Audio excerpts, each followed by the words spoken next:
అనిత ముద్రాజ్. ఈ రోజు మేము నిరుద్యోగులమైన మేము చేస్తున్నటువంటి ధర్నాకు ఈ రోజు ఆర్ కృష్ణన్న రావడం మాకు సంతోషకరం. ఎందుకంటే ఈ రోజు రాష్ట్రంలో ఉన్నటువంటి ప్రతిపక్ష పార్టీలు కూడా మద్దతు తెలిపినాయి. మా అన్న టైగర్ ఈ రోజు మాకు మద్దతు తెలపడం కూడా బలాన్ని చేకూరుస్తుంది. బలం ఈ రోజు మా అన్న కొండంత బలం ఇస్తుండు. అదే విధంగా ఈ రేవంత్ రెడ్డి గారికి చెప్పదలుచుకునేది ఏంటంటే కాలేలు మొక్కుతాం అంటే కూడా ఈ రోజు జాబులు రిలీజ్ చేస్తలేడు. ఈ యొక్క రాష్ట్రాన్ని అగ్నిగుండంగా మారుస్తామని కూడా హెచ్చరిస్తున్నాం.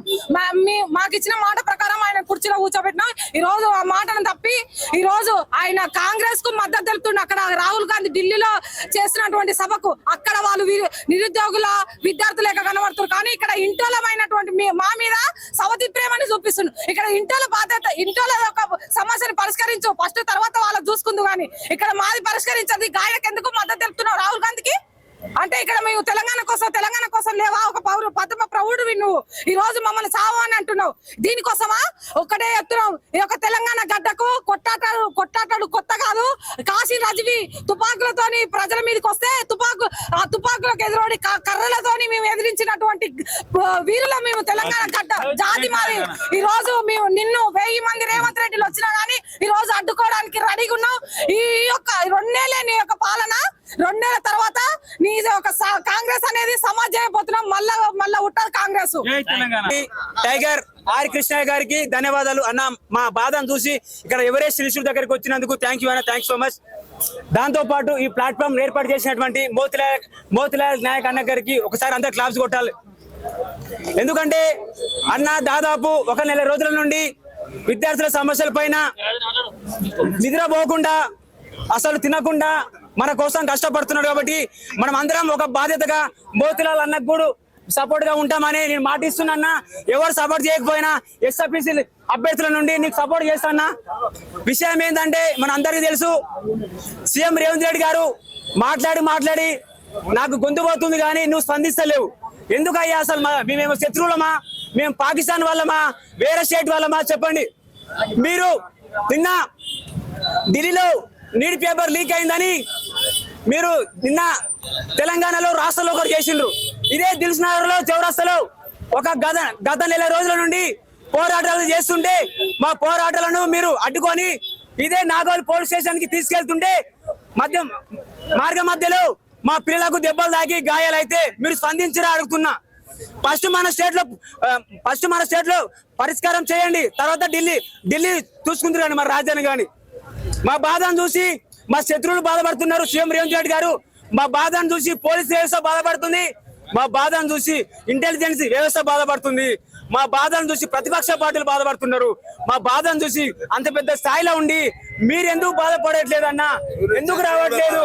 సూర్య చంద్రుడు బాధపడుతున్నారు, కనిపించని దేవుళ్ళు కూడా బాధపడుతున్నారు. నువ్వు మరి అంత పెద్ద స్థాయిలో ఉండి సీఎం పదవిలో ఉండి ఎందుకు స్పందిస్తలేవు చెప్పండి. కళ్ళకు గద్దలు కట్టుకున్న అడుగుతున్నా సీఎం రేవంత్ రెడ్డి గారు. ఇదే మొన్న సభలో మాకు సపోర్టింగ్ గా కేటీఆర్ గారు వచ్చారు. మీరు ఆ రోజు మేము మా సమస్యని ప్రశ్నిస్తుంటే మీరు పేడ్ ఆర్టిస్టులు అంటున్నారా? ఇక్కడ ఉన్న వాళ్ళు కూడా పేడ్ ఆర్టిస్టులా? చెప్పండి. ఆర్ కృష్ణ సార్ పేడ్ ఆర్టిస్టులా? చెప్పండి. ఏం మాట్లాడుతున్నారు మీరు? అంత పెద్ద స్థాయిలో ఉండి మీరు ఎందుకు ట్రోల్ చేపిస్తున్నారు పిల్లల్ని? ఆడపిల్లలని ట్రోల్ చేపించే కాంగ్రెస్ ప్రభుత్వానికి సీఎం రేవంత్ రెడ్డికి సిగ్గుందా? ఆడపిల్లలని ట్రోల్ చేపిస్తావా? మా సమస్యను చెప్పొద్దా? నీకు చేత కాకపోతే రాజీనామా చెయ్య, అంతేగాని అప్పయింది వడ్డిస్తలేరు అప్పిస్తలేరు ఎందుకు ఇలా ఓడుతుంది? నువ్వు నీ చేత కాకపోతే రాజీనామా చేయి.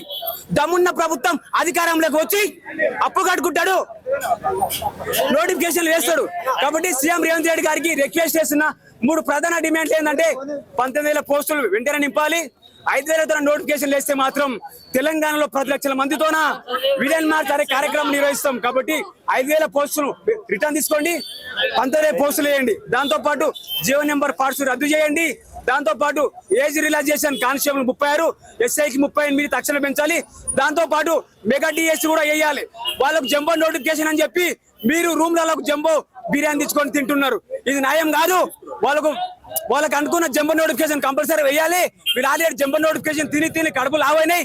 మీరు అనుకున్న మాట జంబో నోటిఫికేషన్ కంపల్సరీ వేయాలి. దాంతో పాటు గ్రూప్స్ నోటిఫికేషన్ తక్షణం వేయాలి. మా కోసం, నిరుద్యోగుల కోసం మా కృష్ణన్న వచ్చినందుకు రాష్ట్రంలో ఉన్న 35 లక్షల మంది నిరుద్యోగుల తరఫున మాకు ధన్యవాదాలు తెలుపుతున్నాం. అన్న మీరు ఎన్నో ఉద్యమాలు చేసి ఉన్నారు. మాలాంటి చాలా మంది పిల్లల్ని ఎన్నో ఉద్యమాలు ఎన్నో కార్యక్రమాలు చేసారు. ఈ రోజు మాకు ఇక్కడికి వచ్చిన చాలా సంతోషం. మాది ఈ రోజు ఇక్కడ ఈ నిరుద్యోగులు ప్రెస్ మీట్ పెట్టడం ముఖ్య ఉద్దేశం ఏమిటంటే ఒకటే, ఉద్యోగ నోటిఫికేషన్ ఎస్ఐ కానిస్టేబుల్ నోటిఫికేషన్ ఏమో మాకు ఈ డీజీపీ గారు ప్రెస్ మీట్ లో చెప్పింది 19,000 ఖాళీలు ఉన్నాయన్నారు. ఆ 19,000 నోటిఫికేషన్ ఇవ్వమంటున్నాం. అదే విధంగా కానిస్టేబుల్ వయో పరిమితి ఈ ప్రభుత్వం వచ్చి 3 సంవత్సరాలు అవుతుంది కాబట్టి దీనివల్ల ఈ నిర్లక్ష్యం వల్లనే మా ఏజ్లు పోయినాయి. కాబట్టి కానిస్టేబుల్ ఉద్యోగానికి 36 సంవత్సరాల ఏజ్ వయో పరిమితి ఇవ్వమంటున్నాం. అదే ఎస్ఐకి 38 సంవత్సరాల వయో పరిమితి ఇవ్వమంటున్నాం. అదే విధంగా జివో నెంబర్ 46 గత ప్రభుత్వంలో వచ్చిన ఈ జివో నెంబర్ 46 ని మీరు మాకు ఆ రోజు హామీ ఇచ్చారు. ఏం హామీ ఇచ్చారు? మేము గన ప్రభుత్వంలో వస్తే జివో నెంబర్ 46 ని రద్దు చేస్తామన్నారు. మీ ప్రభుత్వం వచ్చి 3 సంవత్సరాలు అవుతుంది. ఆ జివోని కూడా క్యాన్సిల్ చేయలే. ఆ జివోని క్యాన్సిల్ చేసి మేము అడిగిన వయో పరిమితులు పెంచి ఇమ్మీడియట్లీగా ఈ వారంలో గాని మీరు డీజీపీ గారు చెప్పిన 19,000 ఉద్యోగ నోటిఫికేషన్ విడుదల చేయకపోతే ప్రత్యామ్నాయం రాష్ట్రంలో ఉన్న 35 లక్షల నిరుద్యోగులు అన్నలాంటి వారిని వెనకుండి మేము ముందుండి ప్రత్యామ్నాయంగా నిరుద్యోగ 2 గ్రాడ్యుయేషన్ ఎమ్మెల్సీ వస్తున్నాయి త్వరలో. దానికి ప్రత్యామ్నాయంగా మేమే ఉంటామని ఈ ప్రభుత్వానికి హెచ్చరిస్తున్నాం. రాష్ట్రంలో నిరుద్యోగులు కన్నీరు పెడుతున్నారు.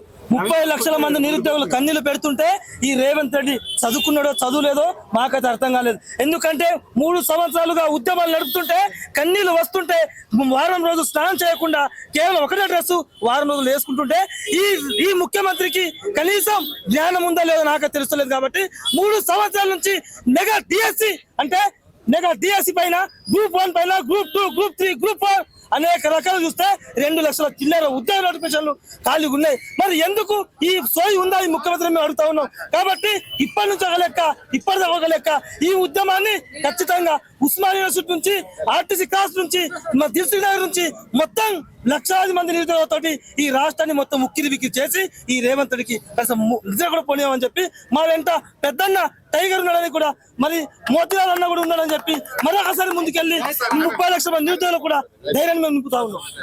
రోడ్ల పైన ఎక్కి కానీ ఇంకా కూడా దున్నపోతు మీద వాన ఉడిచినట్టు ఈ రాష్ట్ర ప్రభుత్వం వ్యవహరిస్తుంది. ఈ రోజు మా బీసీ టైగర్ మా కృష్ణన్న రావడం మాకు సంతోషకరం. ఇక మీకు చెప్తున్నారు రేవంత్ రెడ్డి, నీలాంటి 1000 మంది రేవంత్ రెడ్డిలు వచ్చినా గానీ ఇంకా ఏం చేయలేరు. నీ యొక్క పాలన 2 సంవత్సరాలు ఉంది. ఎంత విర్రవీగు ఈ యొక్క నిరుద్యోగులతో పెట్టుకున్న ఏ ఒక్క ప్రభుత్వం నిలవదు. హెచ్చరిస్తున్నాం. నీ యొక్క చెట్టుని వేలతో సహా పెకిలించి వేస్తాం. 2 సంవత్సరాలే మిగిలింది. ఎంత రెచ్చిపోతావు. ఇంత పెద్ద నాయకులు వస్తారు. ఇంకా కూడా నువ్వు ఎందుకు మాకు అడిగిన నోటిఫికేషన్ రిలీజ్ చేస్తలేవు? ఇదే ఏం కారణం మీద వచ్చినావు, సీట్ ఎక్కినావు, మాకు నిరుద్యోగులకు ఒక హామీ ఇచ్చినావు. నేను వస్తే నోటిఫికేషన్ పెద్ద ఎత్తులో రిలీజ్ చేస్తాం, మీ అందరికి సంతోషాలు పంచుతా అంటున్నావు. కానీ ఈ రోజు ఏమైంది? మేము ఒక కన్నీళ్లు కాలుస్తుంటే కూడా ఒక పెద్ద స్థితిలో ఉండి ఈ రోజు మా బాధలు పట్టించుకుంటలేవు. నీకొక్కడే చెప్తున్నాం, మీ యొక్క రాష్ట్ర ప్రభుత్వంలో ఉన్నటువంటి మా కృష్ణన్న లాంటి లీడర్స్ అందరం ఒక్కటైనా ఇక నిన్ను గద్దె దింపడమే మా వంతు. కబర్